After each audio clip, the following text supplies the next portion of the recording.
Subscribe करंतु एबे हम चैनल को और प्रेस करंतु बेल आइकन को जहा द्वारा लेटेस्ट वीडियो नोटिफिकेशन आपण माननकु सर्वप्रथम मिलिबो। नमस्कार बंधुगण आपण माननकु आम यूट्यूब चैनल को स्वागत। बंधुगण आजिर ए वीडियो रे आमे आपण माननकु कहबु 9 तारिख दिनटी आपणकर किपरि साब्यस्त हेबो कि आजिर दिनटी आपणक पई विशेष भाबरे किपरि साब्यस्त हेबा पई जाउछि, केउ केउ क्षेत्र रे आपणकु फायदा हेबो, केउ सबु जिनिस रे आपणकु सावधानियता अवलंबन करबाकू पड़िबो, आपणकर लव लाइफ किपरि रहिबो, क्यारियर किपरि रहिबो, बिजनेस आ व्यापार किपरि रहिबो, ता सहित स्वास्थ्यर महत्वपूर्ण इनफॉरमेशन मध्ये आमे आपण मानकु कहबू। आउ ए वीडियो शेष रे आमे आपण मानकु गोटे उपाय विषय मध्ये कहबू जहा द्वारा आपण आजिर दिन को आहुरी अधिक शुभ और मंगलदायक साब्यस्त करि परिबे। फ्रेंड्स, आगो को वीडियो आरंभ करबा पूर्व आमर आपण मानकु रिक्वेस्ट, जदि आपण आमर ए चैनल रे नुआ आछंती तो चैनल को सब्सक्राइब करंतु, सांगरे नोटिफिकेशन बेल को मध्य ऑन करंतु, जहा द्वारा समय समय रे सह आमर नुआ नुआ वीडियो रो नोटिफिकेशन आपनकु पहुंची जिवो। आसंतु जानिबा किपरि रहिबो आपणक पई 9 तारिखर दिन। जदि सबुठारु प्रथमे आमे आपण मानकु कहिबु कि कोन आपणक पई आजि पॉजिटिव रहबा पई जाउछि। जदि आमे विशेष भाबरे कहिबा तो फ्रेंड्स, ए दिन रे आपण सामाजिक मान सम्मान प्रतिष्ठा प्राप्त हेबार भल संभावना बनुछि। एथिपाई निजर प्रयास रे भल सफलता प्राप्त करिबारे आपण सफल नजर मध्ये आसीबे। ता सहित जदि आमे विशेष भाबरे कहिबा आपण सबु कार्य को आज समय अनुसार पूरा करिबारे प्रयत्न मध्ये रहिबे। सेथिपाई आपणकु भल धरणर सफलता प्राप्त हेबार पूरा जोग बनुछि। आपणकु किस्मतर सहयोग मिलिबो, ता सहित काम कार्य रे आपण बहुत शीघ्र आगकु मध्ये बढ़िबे। एक्स्ट्रा इनकम मध्ये आपणकर बढ़ी पारे। अचानक फायदा हेबार आपणकर अनेक जोग बनुछि। आपणकु आपणक किस्मतर साथ मध्ये आज मिलिबो। पैसार काम कार्य मध्ये आपणकर सकाळु सकाळु होई जिवो। ता सहित आपण आपणकर जीवन ऑफिस दुईटी क्षेत्र रे चिंता को दूर मध्ये करिवे। नुआ एवं प्रतिटी स्थिति आपणक पई शुभदायक बनुछि। ता सहित जदि कहिबा आर्थिक लाभर आपणक पई अनेक जोग बनुछि। कोनोसी महत्वपूर्ण कार्यर सार्थकता पई प्रयत्नशील मध्ये रहिबे।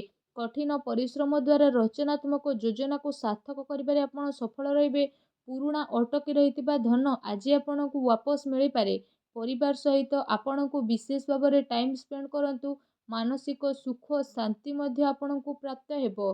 ता सहित सबु कार्यपति आपणकर धन व्यय मध्ये होई पारे। ईश्वरक आराधना आपणकर मन को शांति मध्ये प्रदान करिवो। आपणकर उत्तम प्रदर्शन आपणकर प्रतिद्वंदी पई चोका देई देबो। ता सहित आपणकर कार्यस्थल रे आपणकु अपार सफलता हासिल हेबो। चाहे ताहा पदोन्नति हेउ किंबा मान सम्मान।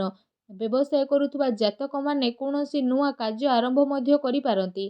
ता सहित ए दिन रे आपण आपणकर सर्वश्रेष्ठ देबा पई ट्राई करिवे। आउ जहार परिणाम आपणकु सकारात्मक रूप रे मिली मध्ये जिवो।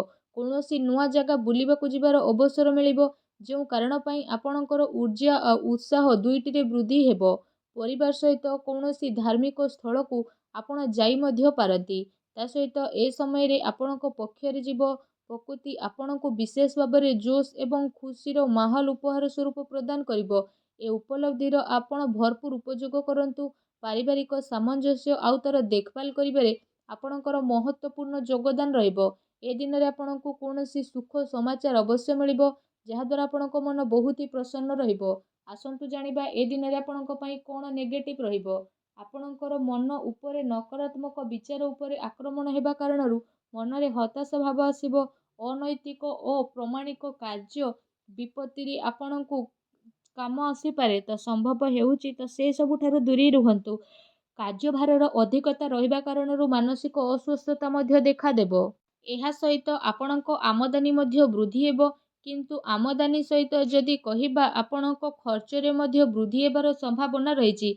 एमिति रे आपणक आपणकर आमदानी और खर्च रे ताळमेळ बसई रखिबार विशेष भाबर आवश्यकता रहिछि। ता सहित जदि आमे आपण मानकु कहिबो आपण व्यापार करूछंती, तो व्यापार रे आपणकु लाभ विशेष भाबरे प्राप्त हेबो। आपण महंगा वस्तु को मध्ये किनि पारंती। ता सहित निजर महंगा शौक उपरे रोक लगेबाकू पड़िबो। अन्यथा आपणक सामना रे आर्थिक संकट मध्ये आसी पारे।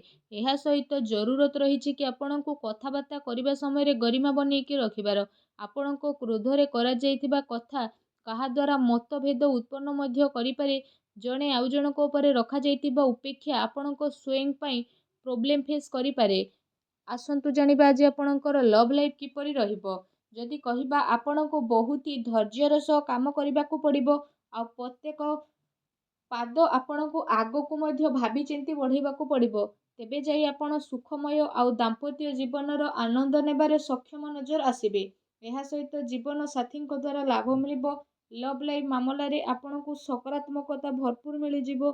ମାନସିକ ଚିନ୍ତା ପରେ ବି ଆପଣ ଖୁସି ରହିବା ପାଇଁ ମଧ୍ୟ ଚେଷ୍ଟା କରିବେ। ତା ସହିତ ଯଦି କହିବା ଜୀବନ ସାଥୀଙ୍କ ସମ୍ବନ୍ଧରେ ମଧୁରତା ଆସିବ, ଯାହାଦ୍ୱାରା ଖୁସି ଭରା ମାହୋଲ ମଧ୍ୟ ବନିଯିବ। ଲଭ୍ ମ୍ୟାରେଜରେ ଇଚ୍ଛୁକ ଲୋକଙ୍କ ପାଇଁ ଏ ଟାଇମ୍ ବହୁତ ହି ଭଲ ରହିବ। ବିବାହ ପାଇଁ ନିର୍ଣ୍ଣୟ ନେବାର ବିଶେଷ ଯୋଗ ବନୁଛି। ଆସନ୍ତୁ ଜାଣିବା ଆପଣଙ୍କ ବ୍ୟବସାୟ କ୍ୟାରିୟର କିପରି ରହିବ। ଏ ଦିନ ଆପଣଙ୍କ ପାଇଁ ବହୁତ ହି ଭଲ ଦିନ ରହିବ। କାର୍ଯ୍ୟ ବ୍ୟବହାର ଆପଣଙ୍କର ବହୁତ ଭଲ ଚାଲିବ। ଧନ ଲାଭର ସ୍ଥିତି ମଧ୍ୟ ବନୁଛି, କିନ୍ତୁ କାର୍ଯ୍ୟଭାରର ଯେହେତୁ ଅଧିକତା ରହିବ, ଦିନ ଆପଣଙ୍କର ଦୌଡ଼ା ଦୌଡ଼ିରେ କଟିବ। ଯଦି ଆପଣ ଚାକିରି କରୁଛନ୍ତି ଆଉ କୌଣସି ପ୍ରକାରର ନିବେଶର ଯୋଜନା ଆପଣ ବନଉଛନ୍ତି, ତ ସେଥିରେ ଆପଣଙ୍କୁ ବିଶେଷ ଭାବରେ ସଫଳତା ପ୍ରାପ୍ତ ହେବ। ଆଉ ସମୟ ଅନୁସାରେ ଆପଣଙ୍କୁ ନିବେଶ କରିବାକୁ ମଧ୍ୟ ପଡ଼ିପାରେ, ଯାହା ଆପଣଙ୍କ ପାଇଁ ଅବଶ୍ୟ ହିଁ ଲାଭଦାୟକ ସିଦ୍ଧ ହେବ। ତା ସହିତ ଆପଣଙ୍କର ନୂଆ ଲୋକଙ୍କ ସହ ସମ୍ପର୍କ ବନିବ। ମନୋରଞ୍ଜନର କେତେ ସାରା ନୂଆ ଅବସର ମଧ୍ୟ ଆପଣଙ୍କୁ ମିଳିଯିବ, ଯାହା ପାଇଁ ଜୀବନରେ ଖୁସି ଆପଣଙ୍କର ବନିବ। ପରିବାର ସହିତ ଭଲ ଟାଇମ୍ ଆପଣ ସ୍ପେଣ୍ଡ ମଧ୍ୟ କରିପାରିବେ, ଆଉ ପରିବାରର ପୂର୍ଣ୍ଣ ସହଯୋଗ ମଧ୍ୟ ଆପଣଙ୍କ ସହ ରହିବ। ବିଜ୍ଞାନ, ପ୍ରେମ, ଟେକ୍ନୋଲୋଜି ସହ ଜଡ଼ିତ ଜାତକଙ୍କୁ ସଫଳତା ପାଇଁ ଅଧିକ ପ୍ରୟାସ କରିବାକୁ ପଡ଼ିବ। ସଫଳତା ପାଇଁ ଆପଣଙ୍କୁ ଅଧିକ ପରିଶ୍ରମର ଆବଶ୍ୟକତା ମଧ୍ୟ ରହିଛି। ଷ୍ଟୁଡେଣ୍ଟସ୍ଙ୍କ ପାଇଁ ବି ସମୟ ବହୁତ ହି ଭଲ ରହିବ। ତା ସହିତ ଆସନ୍ତୁ ଜାଣିବା ଆପଣଙ୍କର ସ୍ୱାସ୍ଥ୍ୟ କିପରି ରହିବ। ଯଦି କହିବା ଆଜି ଆପଣ କୌଣସି ପ୍ରକାରର ଭାଇରାଲ ସମସ୍ୟା ଉତ୍ପନ୍ନ ହେବାର ବିଶେଷ ସମ୍ଭାବନା ରହିଛି। ସେଥିପାଇଁ ନିଜ ସ୍ୱାସ୍ଥ୍ୟ ପ୍ରତି ଆପଣ ବିଶେଷ ଭାବରେ ଖ୍ୟାଲ ରଖିବା ପାଇଁ ଟ୍ରାଏ କରନ୍ତୁ। ତା ସହିତ ଆପଣ ଆପଣଙ୍କ ଖାଦ୍ୟପେୟ ଉପରେ ବିଶେଷ ଧ୍ୟାନ ରଖନ୍ତୁ। ନିଜର ଦିନଚର୍ଯ୍ୟାକୁ ଆପଣ ସୁଚାରୁ ରୂପରେ ଠିକ୍ ବନେଇକି ରଖନ୍ତୁ। ତା ସହିତ ନିଜ ସ୍ୱାସ୍ଥ୍ୟକୁ ଆହୁରି ଅଧିକ ଭଲ ରଖିବା ପାଇଁ ଆପଣ ପ୍ରତ୍ୟେକ ଦିନ ଯୋଗ କରନ୍ତୁ, ବ୍ୟାୟାମ କରନ୍ତୁ ଏବଂ ସୁସ୍ଥ ରୁହନ୍ତୁ। ଫ୍ରେଣ୍ଡସ୍, ଆସନ୍ତୁ ଜାଣିବା ଏ ଦିନରେ ଆପଣଙ୍କ ପାଇଁ କ'ଣ ବିଶେଷ ଉପାୟ ରହିଛି। ଏ ଦିନରେ ଆପଣ ସ୍ନାନ ଆଦି ବିଶେଷ ଭାବରେ କରିସାରିବା ପରେ ଭଗବାନ ଭୋଳାନାଥଙ୍କୁ ତିଳ ଏବଂ ଜଳ ଅର୍ପଣ କରନ୍ତୁ। ତା ସହିତ ଯଦି କହିବା ମହାମୃତ୍ୟୁଞ୍ଜୟ ମନ୍ତ୍ରର 108 ଥର ମଧ୍ୟ ରୁଦ୍ରାକ୍ଷ ମାଳା ସହ ଜପ କରନ୍ତୁ। ଏପରି କରିବା ଦ୍ୱାରା ଭଗବାନ ଭୋଳାନାଥ ବହୁତ ଶୀଘ୍ର ପ୍ରସନ୍ନ ହେବେ ଏବଂ ଆପଣଙ୍କର ସବୁ କଷ୍ଟକୁ ଦୂର କରିବେ। ଆଉ ଯାହା ବି ଆପଣଙ୍କ ଜୀବନରେ ପ୍ରୋବ୍ଲେମ୍ ଚାଲୁଥିଲା, ସବୁ ପ୍ରୋବ୍ଲେମର ଶେଷ କରିବେ। ଆଉ ଆପଣଙ୍କୁ ଶୀଘ୍ର ହିଁ ଶୁଭ ଫଳର ପ୍ରାପ୍ତି ମଧ୍ୟ କରିବେ। ଆଉ ଆପଣଙ୍କର ସବୁ କାର୍ଯ୍ୟ ଭଗବାନ ଭୋଳାନାଥଙ୍କ ଆଶୀର୍ବାଦରୁ ବହୁତ ଶୀଘ୍ର ବନିଯିବ। ଫ୍ରେଣ୍ଡସ୍, ଭଗବାନ ଭୋଳାନାଥଙ୍କର ଆଶୀର୍ବାଦ ଆପଣଙ୍କୁ ପ୍ରାପ୍ତ ହେଉ। ସଚ୍ଚା ଦିଲରେ କମେଣ୍ଟ ବକ୍ସରେ ଜୟ ଭୋଲେନାଥ ବୋଲି ଅବଶ୍ୟ ଲେଖନ୍ତୁ ଏବଂ ଭିଡ଼ିଓକୁ ଲାଇକ୍ କରିବାକୁ ଆଦୌ ଭୁଲନ୍ତୁ ନାହିଁ। ଲାଇକ୍ କରିସାରିବା ପରେ ଚ୍ୟାନେଲକୁ ସବସ୍କ୍ରାଇବ୍ କରନ୍ତୁ ଓ ପାଖରେ ଥିବା ବେଲ୍ ଆଇକନକୁ ମଧ୍ୟ କ୍ଲିକ୍ କରନ୍ତୁ, ଯାହାଦ୍ୱାରା ଏହିପରି ଭିଡ଼ିଓ ଯେବେ ଅପଲୋଡ଼ କରିବି ତାର ନୋଟିଫିକେସନ୍ ଆପଣଙ୍କୁ ସର୍ବପ୍ରଥମେ ମିଳିବ। ଧନ୍ୟବାଦ।